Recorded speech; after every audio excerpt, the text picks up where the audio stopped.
Imagina por um momento que você é dono de uma empresa que precisa entregar medicamentos que salvam vidas a um hospital do outro lado do mundo, ou peças críticas para uma fábrica que está parada. O tempo não é dinheiro nesse caso. O tempo é literalmente a diferença entre a vida e a morte, entre o lucro e a falência. Agora, a que horas você enviaria essa carga?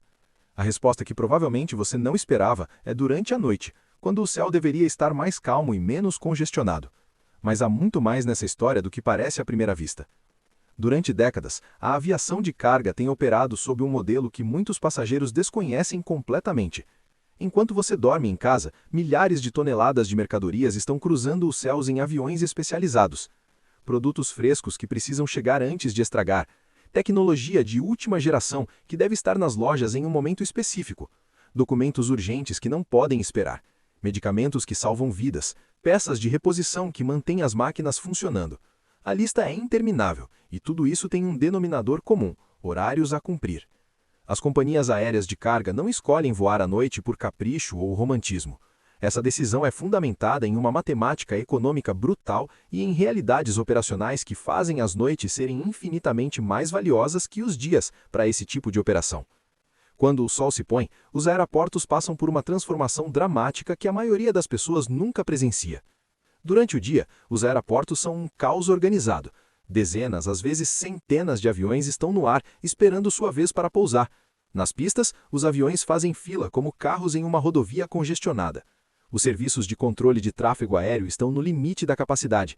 As equipes de solo trabalham sem pausa e cada minuto que um avião passa esperando ou taxiando é um minuto queimando combustível, sem avançar rumo ao destino. Um avião de carga moderno, como o Boeing 777, pode gastar quase 5 litros de combustível por minuto enquanto está no solo com os motores ligados. Pense nisso, 5 litros por minuto, sem se mover. Quando chega a noite, a situação muda radicalmente. O tráfego diminui de forma espetacular. Há menos voos regionais, menos voos de curta duração saturando as pistas, menos pressão nos serviços de controle. Os grandes aviões de fuselagem larga, como o Boeing 777 ou o Airbus 350, podem manobrar, taxiar, decolar e subir com uma fluidez quase impossível durante o dia.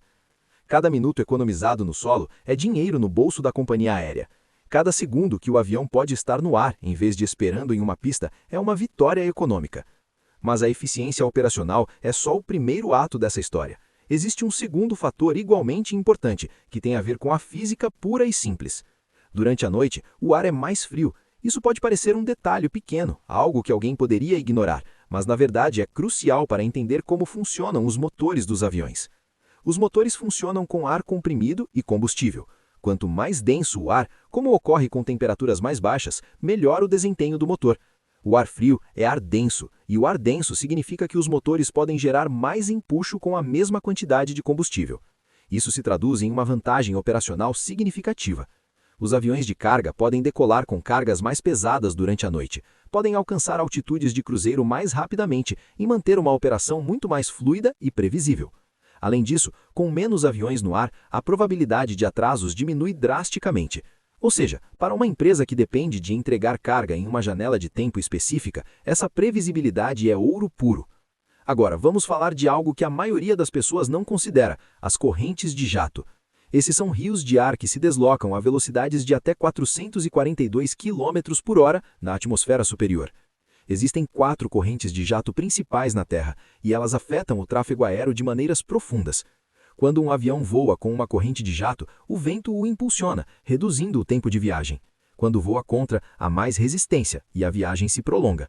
Aqui vem a parte fascinante.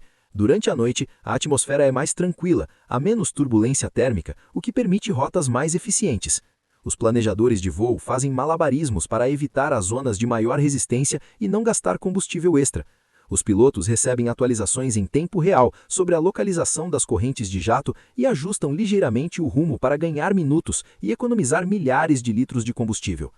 Há voos transatlânticos que literalmente navegam essas correntes como se fossem surfistas montando uma onda de ar. Até existem corredores específicos que se formam toda noite, como autopistas invisíveis no céu, e os aviões se alinham em sequência para aproveitá-las.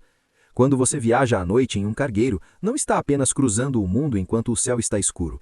Você está aproveitando autênticos rios de vento que o empurram mais rápido para o destino. A economia de combustível é exponencial. Para uma empresa de carga que opera múltiplos voos toda noite, essas economias se multiplicam e se tornam milhões de dólares anuais. Mas há algo mais profundo em tudo isso, que tem a ver com a sincronização internacional e o funcionamento dos principais hubs do planeta. Os aeroportos principais do mundo operam sobre o que se conhece como ondas de conexão. Essas são faixas horárias em que chegam muitos voos internacionais para depois alimentar dezenas de voos domésticos ou regionais. Essas ondas são fundamentais para encher aviões e garantir eficiência. E aqui está o detalhe importante. Essas ondas ocorrem em sua maioria cedo pela manhã. O que isso significa? Significa que se você quer que sua carga esteja em um hub às 6 ou 7 da manhã para conectar com outros voos domésticos, você precisa decolar à noite do seu ponto de origem. É um sistema de engrenagens perfeitamente sincronizado, onde cada voo noturno alimenta a máquina de conexões diurnas. Os planejadores de voo trabalham de trás para essas ondas de conexão matinais para determinar quando cada avião de carga deve decolar. Agora vamos falar da carga em si e por que suas características fazem os voos noturnos praticamente obrigatórios. Muitas cargas são sensíveis à temperatura, produtos frescos, medicamentos, componentes eletrônicos delicados. Durante o dia, especialmente em climas quentes, a temperatura dentro de um avião de carga pode atingir níveis que danificariam esses produtos. Os sistemas de refrigeração nos aviões de carga são caros para operar, consomem combustível e exigem manutenção constante. Voar à noite significa temperaturas externas mais baixas, que reduz a carga de trabalho dos sistemas de refrigeração, economiza energia e, o mais importante, diminui o risco de a carga se danificar. Mesmo nos voos exclusivamente de carga, os famosos cargueiros que você vê nos aeroportos seguem essa lógica. Saem à noite, pousam de madrugada e, a partir daí, as mercadorias são distribuídas para lojas, hospitais, fábricas e residências. Um cargueiro que pousa às 3 da manhã pode ter sua carga descarregada, classificada e em caminhão antes do sol nascer. Essa eficiência é o que mantém o comércio global funcionando. Há um aspecto mais que muitas vezes passa despercebido: a rotação eficiente de aviões e equipes de solo. Os voos noturnos permitem que as equipes de solo trabalhem durante as horas de menor tráfego. Elas podem descarregar um avião de carga, limpar a cabine, revisar os sistemas de segurança, carregar novamente com outro lote de mercadorias e ter o avião pronto para decolar de novo, tudo durante a noite, quando há menos competição pelos recursos do aeroporto. Isso reduz o estresse operacional, evita atrasos e melhora a eficiência geral de toda a operação. De uma perspectiva ambiental e de sustentabilidade, voar à noite também apresenta vantagens. Os aviões que voam durante o dia muitas vezes precisam desviar para evitar tempestades, seguir rotas mais longas ou até ficar em padrões de espera para pousar. Tudo isso não só gera estresse operacional, como também consome mais combustível e gera mais emissões. À noite, a história muda radicalmente.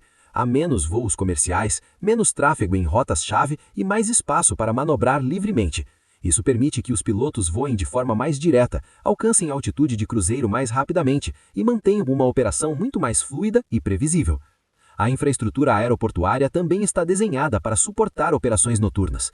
Os aeroportos desempenham um papel vital, facilitando os voos noturnos com sistemas de iluminação extensos, incluindo luzes de pista, luzes de táxi e sistemas de aproximação sofisticados. Esses sistemas guiam os pilotos durante o decolar, o pouso e o taxiamento, garantindo operações seguras e precisas mesmo em condições de pouca luz. Os pilotos treinam em simuladores especiais para voos com visibilidade reduzida, recriando cenários noturnos com precisão milimétrica. Quando falamos de números, a diferença entre voar de dia e de noite é astronômica. Uma empresa de carga que opera um único cargueiro pode economizar dezenas de milhares de dólares por mês simplesmente otimizando seus horários de voo para operações noturnas. Multiplique isso pela frota de centenas de aviões que operam as grandes companhias de carga internacionais, e estamos falando de economias que chegam a centenas de milhões de dólares anuais. Mas há algo mais profundo em tudo isso que vai além dos números. Os voos noturnos de carga são a coluna vertebral do comércio global moderno. São eles que permitem que um medicamento produzido em um país chegue a um hospital em outro continente em questão de horas. São eles que permitem que frutas frescas cruzadas em um hemisfério cheguem a mercados em outro hemisfério sem se deteriorar. São eles que permitem que componentes eletrônicos sejam fabricados em um país, montados em outro e cheguem a lojas em um terceiro, tudo no prazo de dias. Sem os voos noturnos de carga, a cadeia de suprimentos global entraria em colapso. Os hospitais ficariam sem medicamentos críticos, as lojas ficariam sem produtos, as fábricas parariam por falta de peças.